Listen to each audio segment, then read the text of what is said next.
एक नया नेता पैदा हो गया है बंगाल में, वो नई बाबरी मस्जिद बनाने के चक्कर में लगा हुआ। उनसे पूछिए नमाज के फराइज क्या, उसको वो भी याद नहीं। मेरे ख्याल से उसको अत्तहियात दुआए कुनूत भी याद नहीं हो, और वो चला बड़ी मस्जिद बनाने के लिए। खाया इतना है कौम का कि पेट बाहर निकला हुआ उसका। कौम को इंसाफ देने के लिए चला। 23,000 मासूम मुस्लिम लड़कियां जो प्रोस्टिट्यूट के धंधे में धकेल दी गई है बंगाल में, उनके लिए आवाज नहीं बुलंद किया आपने अभी तक। कम से कम 19 नौजवान बंगाल की धरती पर ऐसे हैं जो जेल के सलाखों के पीछे बंद हैं और वो मासूम हैं। उनके लिए आपने आवाज बुलंद नहीं की। और हमारी ये कौम, हाँ मस्जिद बन रही है, चलो ईंट ले लेकर। अरे मस्जिद बनाने से ज्यादा, मस्जिद नहीं बनाओगे अगर तो अल्लाह नहीं पूछेगा, लेकिन नमाज नहीं पढ़ोगे तो अल्लाह पूछेगा। मस्जिद बनाना फर्ज नहीं है, नमाज पढ़ना फर्ज है।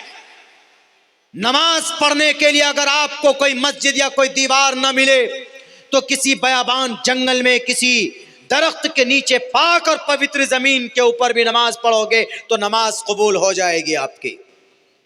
लेकिन क्या है ये, उसको गद्दी चाहिए, गद्दी। ऐसे बहरूपियों से कौम को बचाने की जरूरत है। ऐसे बहरूपियों को हम लोग खामखा, पता नहीं क्या हो गया इस कौम को। जज्बाती तकरीर हुई, वाह वाह क्या बात कह दी, क्या बात कह दी कि भैया बाबरी मस्जिद बना रहा है, बाबरी मस्जिद बना रहा। कौन है बाबर? रोल मॉडल, मजूसी किस्म का आदमी था वो। बाबर बादशाह था। मादूद चंद मुगल एम्पायर में कुछ ही बादशाह ऐसे हैं कि जिनका तज़किरा हम कर सकते, जिनमें से एक नाम आलमगीर औरंगजेब रहमतुल्लाहि अलैह के। उनके अलावा हम किसी बादशाह को नहीं मानते हमारा रोल मॉडल है। इसलिए उनको न मस्जिद, न कुरान, न हदीस से प्यार था। उनको गद्दी चाहिए थी। दीन इलाही को लाने वाला कौन? अकबर बादशाह। मुस्लिम था, हदीस से मोहब्बत थी, लेकिन आखिर वक्त में इनके दिमाग में ऐसा भूसा भरा कि एक तरफ ये कहा कि हिंदू धर्म भी अच्छा है, क्रिश्चियन भी अच्छा है, इस्लाम भी अच्छा, दोनों तीनों को मिला करके एक धर्म बना दिया, दीन इलाही, दीन अकबरी। कौन था अकबर? मुस्लिम बादशाह था, मुस्लिम बादशाह। शेख अब्दुल नबी इनके शेख, हदीस के जानकार थे, लेकिन अमानतदारी से काम नहीं लिया था। इसीलिए हमारा रोल मॉडल कोई बादशाह नहीं। मस्जिद का नाम रखना है तो मस्जिद अब्दुल्ला रखो, मस्जिद का नाम रखना है तो अम्मा आयशा के नाम पर रखो, मस्जिद का नाम रखना है तो किसी सहाबी के नाम पर रखो। लेकिन नहीं समझते, क्योंकि वक्त आ गया है ना, वक्त आ गया है डुगडुगी बजाने का। इसीलिए उम्मत के नौजवानों, आप सबको ऐसे लोगों से होशियार रहने की भी ज़रूरत है। और ऐसे मौके पर आप सबकी रहनुमाई और रहबरी अगर कोई कर सकता है तो कोई नेता नहीं, आपके पास आपकी शरीयत मौजूद है। इससे जुड़िए, इंशाअल्लाह आपकी मस्जिद की भी हिफाजत होगी, आपके मदरसों की भी हिफाजत होगी। कोई आवाज़ बुलंद करने वाला नहीं है जनाब, कोई नहीं। मैं भी आसाम में था, कम से कम 5 से 6 दिन तक का दौरा था। वहाँ हम कई मदरसों में गए, अभी की बात, बिल्कुल जस्ट इसी महीने में हम गए कई मदरसों में। हमने जा करके पूछा कि भाई सुना है कि यहाँ 1303 मदरसे कन्वर्ट करके स्कूल में बदल दिया। 1300, मामूली 1303 मदरसे। हमने कहा ऐसा क्यों हुआ? यहाँ के नेताजी ने आवाज़ क्यों नहीं उठाई? उन्होंने कहा कि वो नेताजी इसलिए आवाज़, जो मुसलमानों के नेता हैं वहाँ के, उन्होंने आवाज़ नहीं उठाई। बोला मौलाना उनकी कोई मजबूरी है।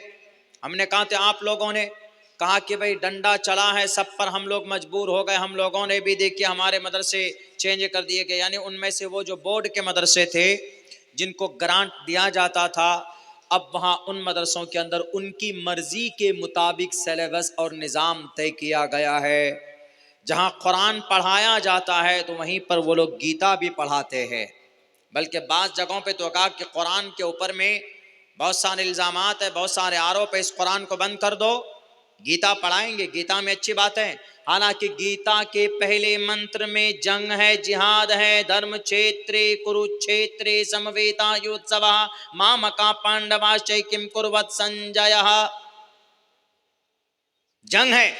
कुरान की पहली आयत में क्या है? पहली सूरह फातिहा, अल्हम्दुलिल्लाहि रब्बिल आलमीन, ईश्वर की, अल्लाह की तारीफ हो रही है। अल्हम्दुलिल्लाहि रब्बिल आलमीन, तमाम तारीफ उस रब के लिए जो दोनों जहान का पालनहार है।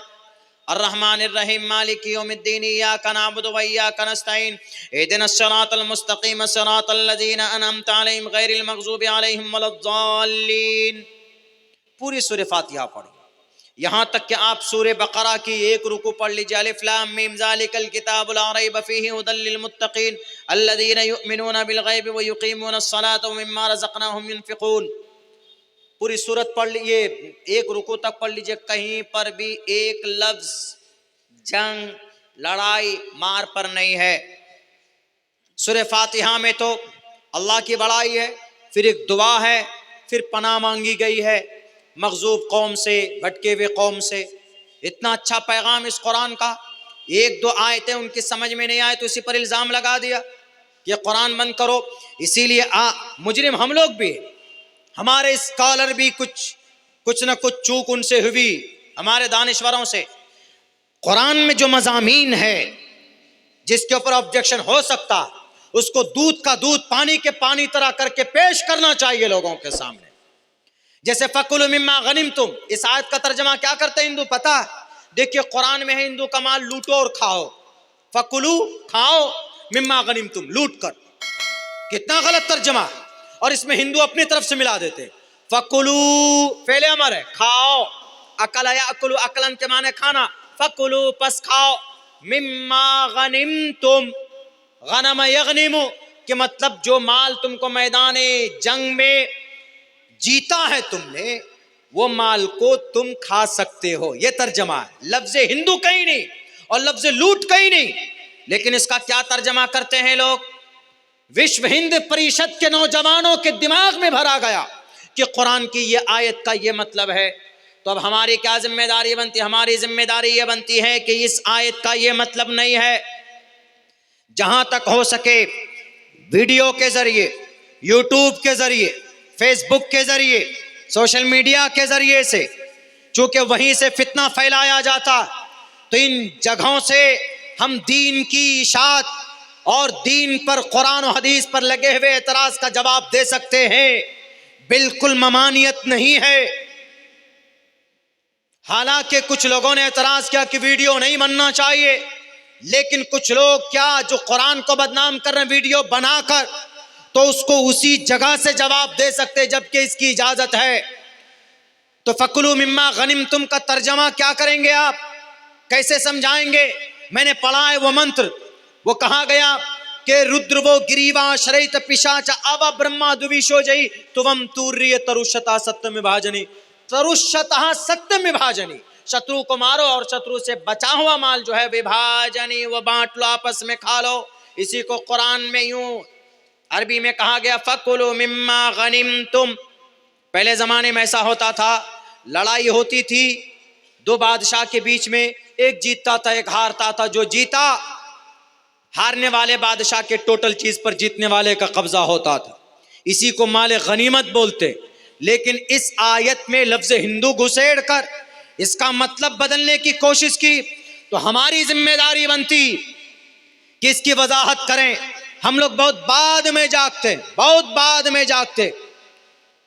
कुरान पर यही लफ्ज़े जिहाद के ऊपर बहुत सारे वाबेला मचाए गए कि अरे नबी ने तुम्हारे 9 जंग में नबी गए, उन लोगों को बताने की जरूरत है कि नबी पाक अलैहिस्सलातु वस्सलाम जंगे बद्र में पहल नहीं की थी। अबू जहल आया था जंगे उहद के अंदर में, कुफ्फार मक्का बदनाम इंतकाम लेने के लिए आए थे।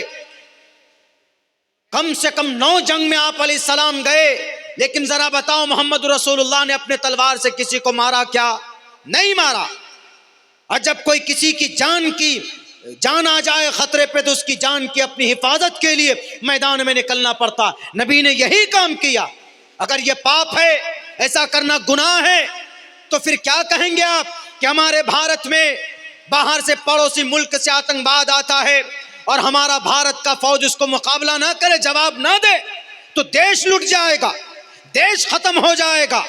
जैसे देश की रक्षा के लिए हमारे बल सेनाओं को सर पे कफन बांध कर मैदान में निकलना पड़ता है, ऐसे ही उस वक्त में अल्लाह के नबी अलैहिस्सलातु वस्सलाम ने किया।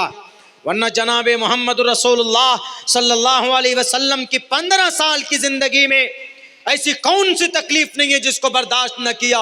अरे ताइफ के मैदान में तो खून बहा, नबी ने तब भी किसी को उफ तक नहीं कहा। उनके दोस्त हजरत अबू बकर सिद्दीक को कितना मारा गया, तब भी आपने उफ तक नहीं कहा। आपने किसी को इंतकाम की बात नहीं की। लेकिन खामखा की बात है, कुरान पर इल्ज़ाम लगा देते हैं, और जैसे ही कुरान की बात आती, हदीस की बात आती है, बात आग की तरफ फैल जाती पूरी दुनिया के अंदर। कह रहे हाँ कुरान में ये बातें लिखी हुई। ये मौलाना लोग सच बात छुपाते, ये मौलाना लोग सच्ची बात बताते नहीं, इस तरह के इल्ज़ाम लगाते। जी क्या बात, कोई बात? अच्छा, वॉलंटियर लोगों से गुजारिश है कि इधर जो है बाइक सब रख करके कुछ लड़के जो है खुराफाती कर रहे हैं। आप लोग वॉलंटियर अपनी अपनी जगह पे जिनको जहां जो जिम्मेदारी दी गई है वहां रह करके अपना काम कीजिए। वॉलंटियर लोगों से मेरी गुजारिश है कि लोगों को अंदर आने दें और रास्ते में किसी भी तरह के बाइक को रखने की कोई परमिशन नहीं है। सुनने में आया कि किसी की बाइक चोरी हो गई है, उनको बोलिए कि वो स्टैंड पे लगाए, और इधर उधर लगाने से अगर कुछ होता है तो उसकी जिम्मेदारी कमेटी के ऊपर कुछ भी नहीं है। दूसरी बात कि खाना जो है लास्ट स्टेज पे है, कुछ बचा हुआ है, आप लोग जा करके कुछ कंसेशन पे खा भी सकते हैं। के बाद मोहल्ला शमसुद्दोहा, आप कौन गया है? मौलाना जर्जी साहब को स्टेज पर लाने की कोशिश कीजिए। मौलाना जर्जी साहब अंसारी साहब को स्टेज पर लाने की कोशिश कीजिए, समय हो गया है। मेरे भाइयों, मेरे साथियों, बस मेरा कहने का जो मकसद था वो यही था कि जब दुनिया की इतनी बेहतरीन शरीयत हमारे पास है, उसके बावजूद भी हम लोग आज जलील और रुस्वा हैं। उसकी बड़ी वजह यही है कि हम लोगों के दिलो दिमाग के अंदर उसकी कोई अहमियत और हैसियत नहीं है। आज भी आपको अगर इज़्ज़त मिल सकती है तो आपको इसी कुरान से, इसी शरीयत से इज़्ज़त मिल सकती है। अगर आप चाहते हैं कि कामयाब हो जाएं, अगर आप चाहते हैं कि आपको इज़्ज़त मिले, आपको सरबलंदी मिले, तो आप पहले ये तय कीजिए कि भाई अल्लाह तबारक व ताला ने जो कुरान करीम के अंदर कहा है, वला तहिनु वला तहज़नु व अंतुमुल आलौन इन कुंतुम मुमिनीन, तुम ही सरबलंद रहोगे अगर तुम मोमिन बनकर रहो। आज हम लोग जानबूझकर नमाज छोड़ देते थे, आज हम लोग जानबूझकर बड़ी बड़ी गलतियाँ और गुनाह करते हैं। इसीलिए मेरे भाइयों, अगर चाहते हैं कि इस पुरफितन दौर में तमाम बातिल ताकत के सामने में आप यह है कि इज़्ज़त की ज़िंदगी गुजारें, तो आपके लिए ज़रूरी और आपके